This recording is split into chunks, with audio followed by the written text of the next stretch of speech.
Isinusulong ng pamahalaan ng kapakanan ng mga persons with disabilities sa Baguio City. Binuksan ng isang cafe na pinangangasiwaan ng mga taong may kapansanan. CPIA SLU intern Natalia Macandangdang para sa report. Formal lang binuksan ng kauna-unahang cafe na pinangangasiwaan ng mga person with disabilities sa Baguio Orchidarium. Pagbibigay ng trabaho at karagdagang mga kasanayan para sa kanila ang tampok dito. Ito ang kauna-unahang cafe dito sa Baguio City na may isang makabuluhang hakbang tungo sa inklusibong kabuhayan at oportunidad para sa sektor ng mga may kapansanan sa lungsod.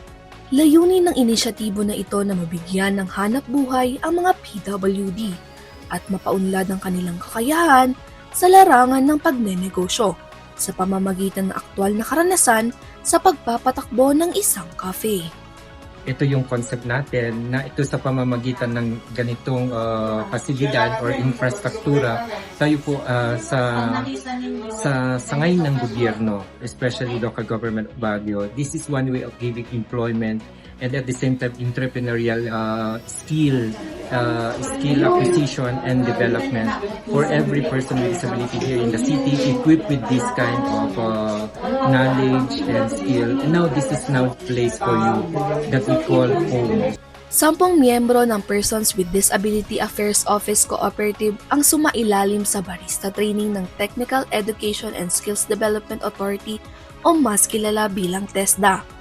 Nakompleto nila ang Barista National Certificate Level 2 o NC2 sa tulong ng scholarship mula sa TESDA Cordillera. Still very good kasi nai-apply ko pa rin yung mga napag-aralan namin doon, yung tinuro din ng teacher namin sa TESDA. Maipakita namin sa kanila na we can work as normal people kasi ang tingin sa mga disabled is, ibig sabihin disabled na talagang hindi na kaya magtrabaho, no? Kasi marami na ngayong mga PWDs na ang disability psychosocial, so not physically. So maraming nagtatanong, bakit ka naging PWD? Bakit ka naging ganun? Tapos ang akala nila, pag PWD ka na, hindi ka na pwedeng mag-work. Pero hindi. Napapatunayan namin sa lahat na kaya din namin. Kung anong kaya ninyo, kaya din namin. Bukod sa cafe, itinataguyod din ang iba nilang benta, gaya ng keychain, ref magnet, tote bags, at wallets na isa pa sa kanilang kabuhayan. Ang cafe ay inaasahan ding magsisilbing sentro para sa iba pang mga gawain tulad ng therapy sessions, counseling, at mga pagtitipon para sa mga PWD at kanilang pamilya.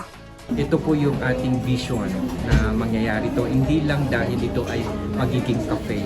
This will be an extraordinary cafe because with the coordination and collaboration of all the parties here in Baguio, especially coming from the local government of Baguio, through the City Mayor's Office, Benjamin B. Magalong, Person with Disability Affairs Office, and together with the national government, we hope and pray that the sector of person with disability here in Baguio makes this place another home. Nagpahayag din naman ng suporta ang pamahalaang lokal. Ayon kay Mayor Benjamin Magalong, naglaan sila ng pondo para sa naturang cafe. Ang kikitain ng negosyo, mapupunta rin sa mga PWD. Alam mo kasi, this is a livelihood program of our persons with disability. Ang experience kasi namin, every time we provide livelihood, funds, most of the time talagang hirap maging successful, hindi nila nasusustain. Tingnan nga namin, out of the total number of programs na ginawa natin, ang baba ng ating success rate.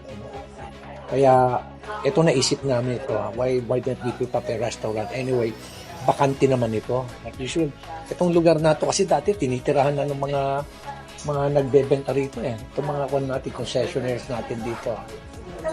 So we decided na i-convert ito and we were able to finish it last year. Pero pinaka-challenge din dito is yung we need to provide and acquire good appliances, good furnitures. Talagang maganda, hindi yung ordinary lang. Patunay ang Orchidarium Cafe na sa tamang suporta at oportunidad, ang mga persons with disability ay may kakayahang makibahagi at magtagumpay sa lipunan.